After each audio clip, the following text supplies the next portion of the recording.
नमो आदि हर हर, नमो मध्य हर हर, नमो अंत हर हर, नमामि नमामि। नमो आदि हर हर, नमो मध्य हर हर, नमो अंत हर हर, नमामि नमामि। जो भी आदि अंत है सब प्रभु ही हैं। बोलो हनुमान जी महाराज की जय।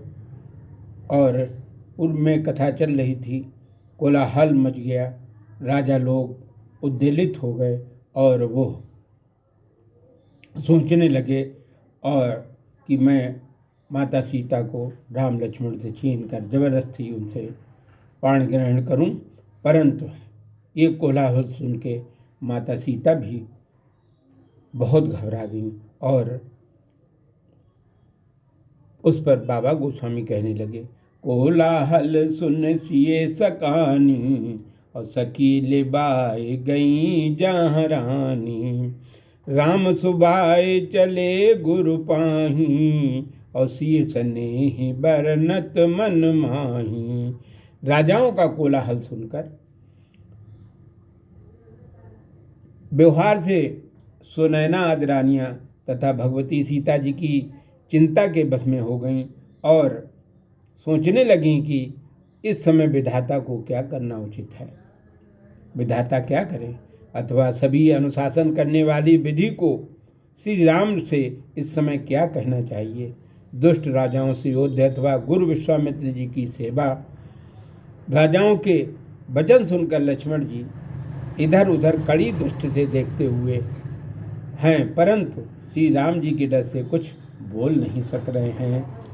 और तब गोस्वामी जी कहते हैं कि अरुण नयन भ्रकुटी कुटिल, और चितवत निपन सकोप, और मनहु मत गज गन निरख, सिंधक किशोर ही चोप।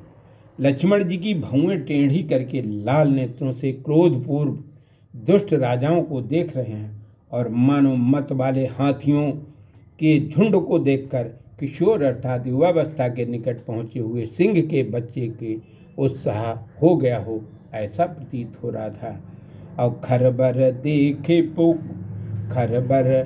देखे बिकल पुर नारी, और सब मिल देहि महीपन गारी।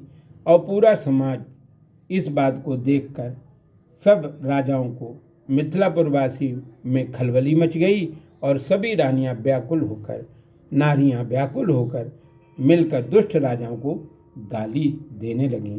तब क्या हुआ, तेहि अवसर सुन शिव धनुष बंगा, तेहि अवसर सुन शिव धनु बंगा, आयु भृगुकुल कमल पतंगा। देख महीप सकल सकुचाने, और भाज झपट जनु लवा लुकाने। उसी समय भगवान परशुराम जी शिव धनुष भंग का समाचार सुनकर भृगुकुल के रूप में कमल के पतंग अर्थात अपराह्न के समय परशुराम जी आकाश मार्ग से मिथिलापुरी की रंगभूमि में आए।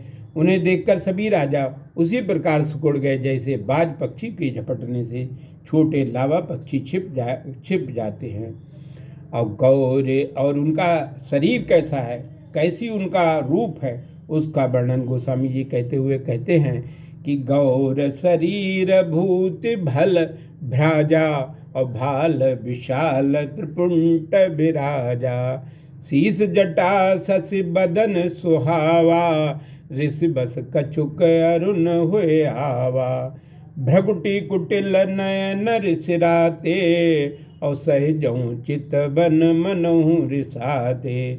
वृषभ कंधौर बाहु विशाला, चार जनेऊ माल मृग छाला। कटि मुनि बसन तून दुई बांधे, और धनुसर कर कुठार कल कांधे। कटि मुनि बसन तून दुई बांधे, धनुसर कर कुठार कल कांधे। श्री परशुराम जी भगवान का शरीर कैसा है उसका वर्णन, शरीर में भस्म भली प्रकार शोभित हो रही है, विशाल मस्तक, त्रिपुंड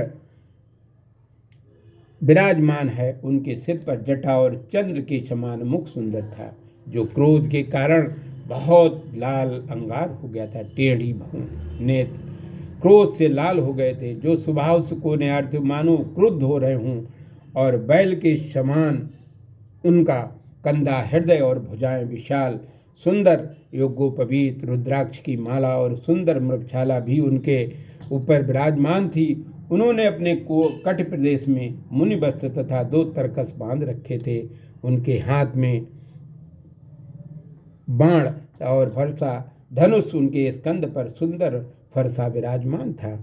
शांत वेश करनी कठिन वरन न जाय स्वरूप शांत वेश करनी कठिन वरन न जाय स्वरूप, और धर मुनिगण जन वीर रस आयो जहाँ सब भूप। ऐसा शांत वेश शांत था, परंतु कर्म बहुत कठिन थे। उनका ये वृद्ध व्यक्तित्व तत्वों के संपन्न नहीं किया जा सकता। मानो मुनि का वेश धारण करके वीर रस की जहाँ संपूर्ण राजा हैं वहाँ आ गए।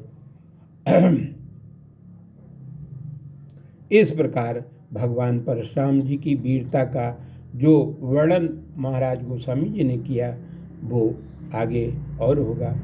जय जय सीताराम बोलो, जय लक्ष्मण सुख धाम बोलो। जय जय सीताराम बोलो, जय लक्ष्मण सुख धाम बोलो। जय भरत वीर बलवान बोलो, जय शत्रुओं के नाशक शत्रुघ्न भगवान को बोलो। सीताराम लक्ष्मण भरत शत्रुघ्न, सीताराम लखन भरत शत्रुघ्न, हैं ये चारों भैया मैया, इनको करता नमन प्रभु, इनको करता नमन प्रभु। शेष आगे। जय जय सीताराम।